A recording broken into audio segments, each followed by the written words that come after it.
Hi guys, a very warm welcome to the Niels van Roij Design channel again.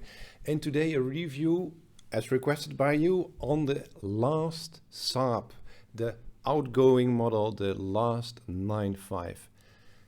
I think a truly magnificent piece of design, both the station car as well as the sedan. And without any further ado, let's jump into the design and have a look at this LAST Saab ever.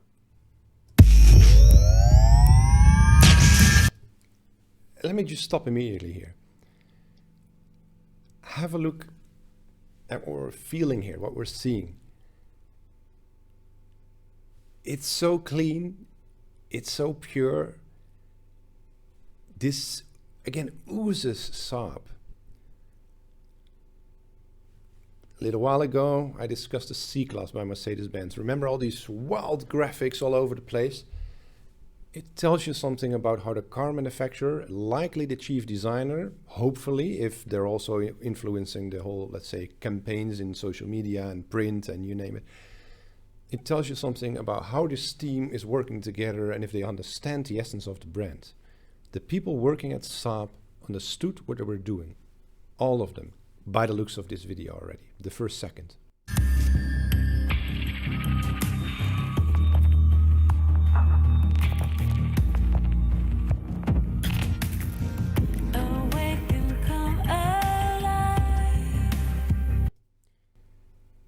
Music, colors, sound effects, sound design.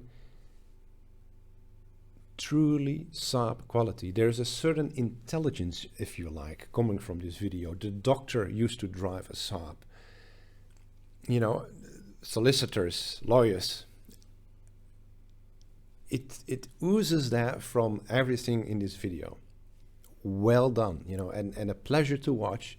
Slightly heartbreaking too, because the brand obviously is gone now. Anyway, let's continue. For tonight.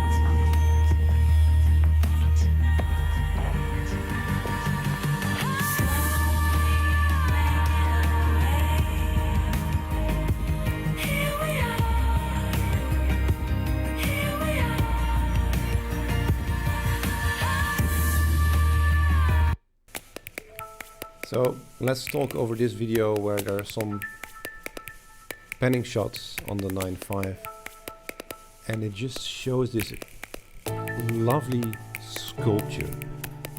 It's a lovely piece of design, well executed, and wow, in a positive sense, the most beautiful swan song the brand could have wished for.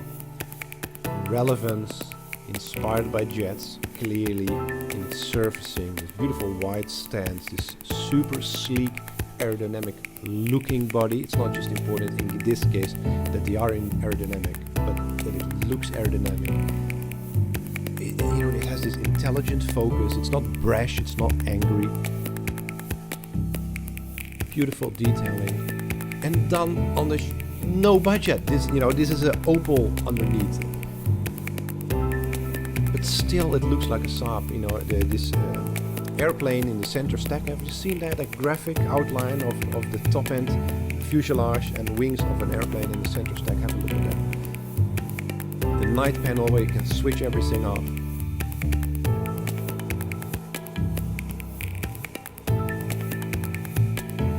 Lovely piece of surfacing on top of that Saab logo. Fantastic detailing again.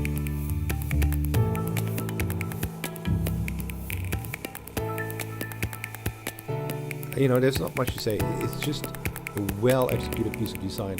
And sure, it looks, not like a brand new car anymore. But this car being sold now, I don't know, maybe I have pink glasses and I'm slightly in love with it, but it doesn't look like it's 15 years old.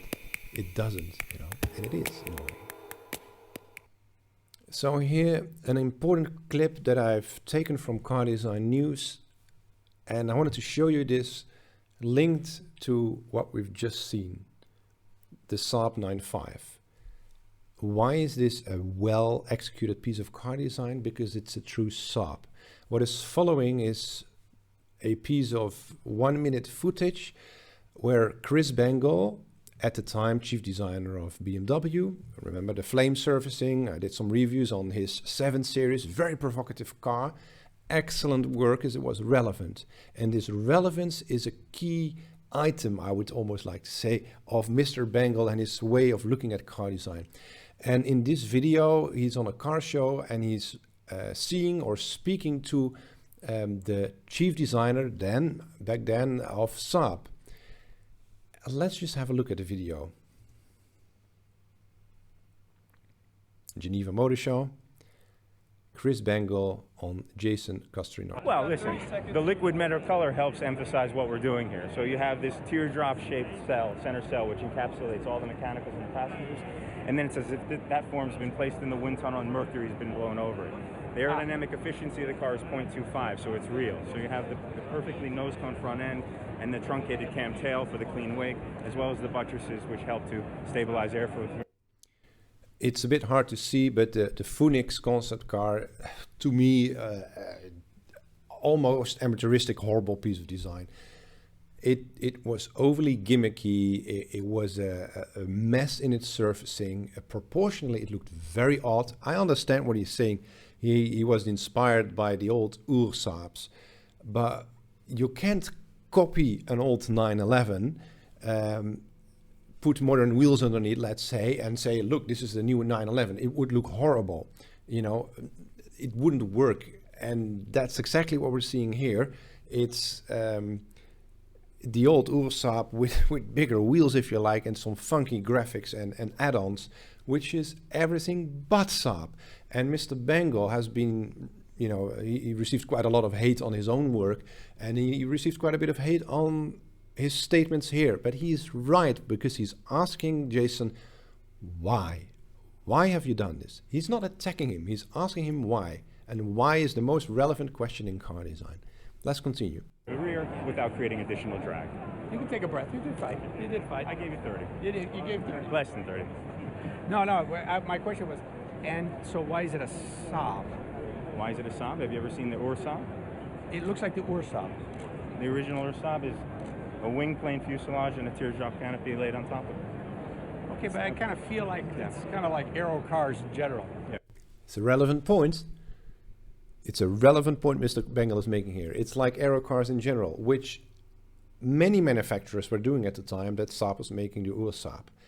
And since then, the brand has evolved into way more modern, Saab-ish looking pieces of car design. So you're going to own that now.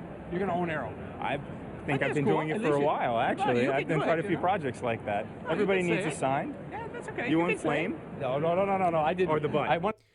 Not sure if it's clear what he's saying, but Jason says you want flame, so flame surfacing, or do you want the butt, referring to the Bangle butt on the 7 Series and the 6 Series at the time as well. It's almost unpleasant to watch. I mean, the fact that Mr. Bangle, who, with all due respect for Jason, was and still is a highly regarded car designer. So is Jason, by the way. I mean, he did some important work, but he basically tries to insult Mr. Bangle here by just throwing in these rather negative words, negative connotations on the work of Bangle, because he's been asked a question by a very, very senior designer. To get rid of both of those. Oh, well, you don't always get what you want. No, not you. Them. Oh, yeah. Them. Well, it was where the company was founded. Okay. That's what the company was founded on. And from there, obviously, we want to reach back into that and get that back again. So it's a priority. So the new cars are also very aerodynamic. Okay. So it's something we're playing with, yes. All right. There you go. That was the right answer. Okay, thank you, sir. I appreciate that. Hopefully, guys, to you, this was a fun way of ending the video, this conversation between Chris Bangle and Jason. Well, might be clear which side I am, but yeah, I think the relevance got totally lost with the Phoenix concept car.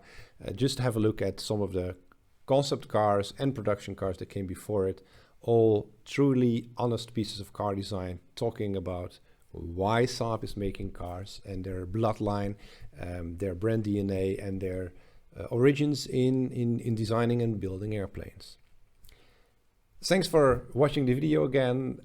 This was a video requested by you guys actually, so thanks for the request on having a look at the 9.5. Truly enjoyable car and a nice review to do. I hope you enjoyed it too. Let us know in the comments if you agree or disagree. Do you think the 9.5 was a beautiful piece of design, or perhaps they could have done better?